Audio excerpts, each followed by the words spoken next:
മാന്യ സദസ്സിന് നമസ്കാരം.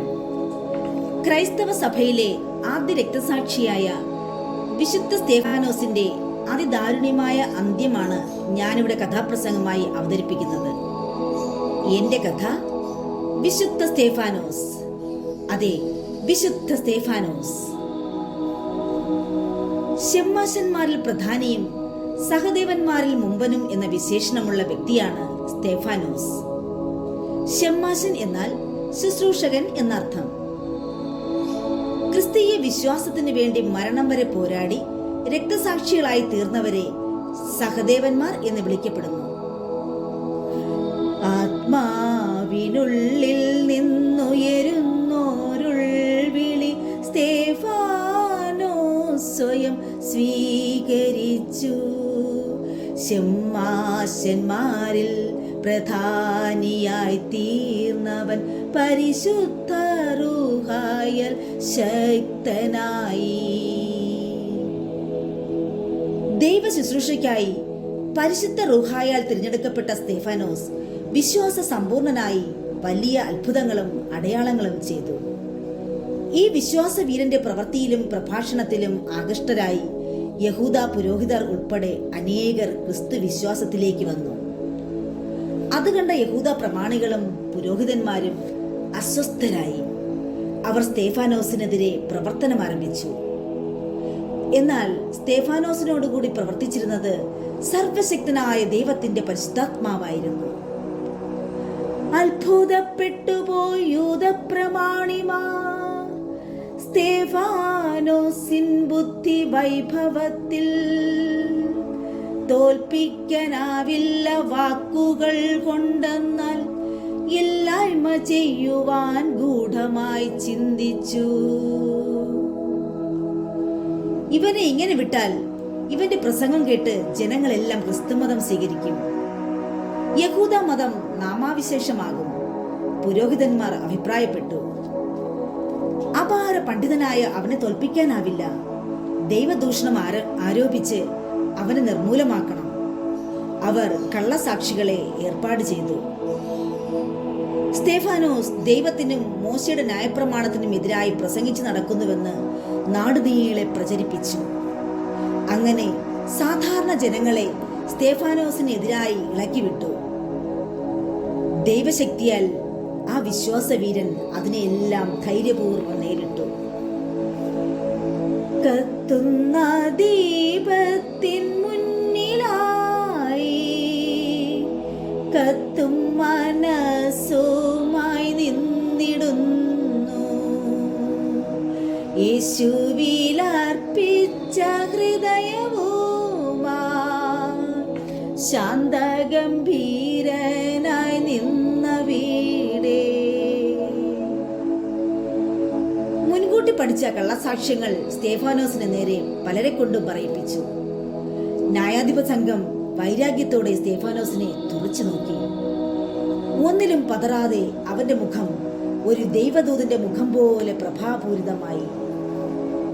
പണ്ടു പീലാത്തോസിൻ കോടതിയിൽ പതറാത്ത ക്രിസ്തുവിൻ നിൽപ്പു പോലെ അവിടെയാ ദുഷ്ടർത്തൻ നടുവിലായി തളരാതെ നിന്നവൻ ധീരനായി.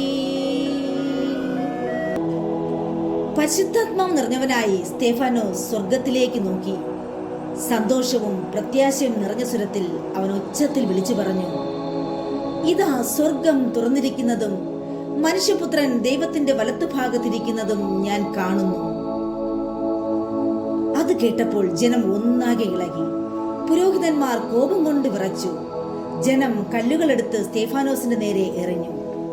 ആ കല്ലുകൾ ഓരോന്നും ആ മൃദുല ശരീരത്തിൽ പതിച്ചു. ശരീരഭാഗങ്ങളിൽ നിന്ന് ചുടുരക്തം ധാരധാരയായി ഒഴുകി. പ്രതികാരദാഹത്താൽ ചെന്നായ്ക്കൾ പോലെ യൂദന്മാർ സംഘം പാഞ്ഞു ചെന്നു.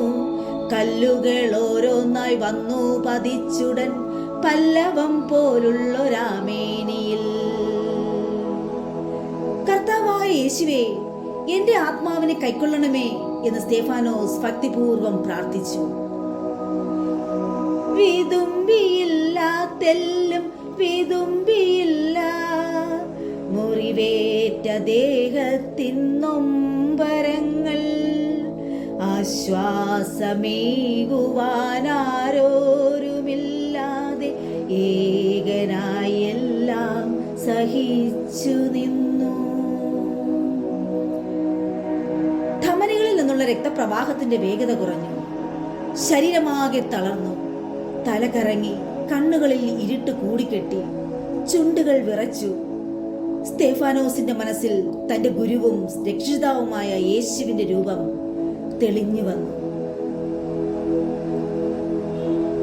ഗോൽഗോഥയിലേക്ക് കുരിശും വഹിച്ചു കൊണ്ടുപോയ ലോകരക്ഷിതാവിന്റെ ഓർമ്മകൾ അവന് ധൈര്യം പകർന്നു. ചുമലിൽ കുരിശും ശിരസിൽ മുൾമുടിയും ചൂടിയോനല്ലോ നീ. നിൻ വഴി തേടി നിൻ ദുഃഖം നേടി ധന്യനായല്ലോ ഞാൻ, ധന്യനായല്ലോ ഞാൻ. യേശുവേ, ഞാൻ ഉൾപ്പെടെയുള്ള മനുഷ്യവർഗത്തിന്റെ പാപത്തിനുള്ള പരിഹാരമായി അങ്ങ് അനുഭവിച്ച വേദനകളുമായി താരതമ്യപ്പെടുത്തുമ്പോൾ എന്റെ ഈ കഷ്ടത എത്ര നിസ്സാരമാണ്. കർത്താവേ, എന്നെ ഉപദ്രവിക്കുന്നവരായ ഈ ജനത്തിന്റെ പാപം അവരോട് ക്ഷമിക്കണമേ. പ്രിയപ്പെട്ടവരെ, അതുവരെ ഉണ്ടാകാത്ത പ്രസന്നതയും പ്രത്യാശയും ആ മുഖത്ത് പ്രകടമായി. ഓട്ടം തികച്ചു ഞാൻ, വിശ്വാസം കാത്തു ഞാൻ, ക്രൂരമാം പോരിൽ വിജയം വരിച്ചു ഞാൻ. നീതിതൻ മൗലി എനിക്കായി സ്വർഗത്തിൽ കാത്തിടുന്നു ഞാൻ പോയിടട്ടെ.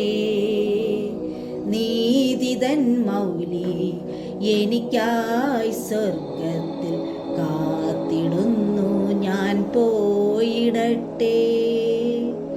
സ്തേഫാനോസിന്റെ ശിരസിനു ചുറ്റും ആത്മീയ പരിവേഷം ദൃശ്യമായി. പ്രാണവേദനയോടെ നിലത്ത് വീണു.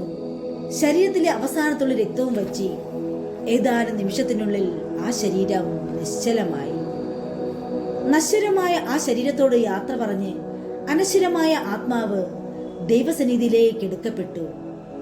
സത്യവിശ്വാസത്തിന് വേണ്ടി വീരചരമം പ്രാപിച്ച ക്രൈസ്തവ സഭയിലെ ആദ്യ രക്തസാക്ഷിയായി വിശുദ്ധ സ്തേഫാനോസ് വിശ്വാസികളുടെ ഹൃദയത്തിൽ ഇന്നും ജീവിക്കുന്നു. നന്ദി, നമസ്കാരം.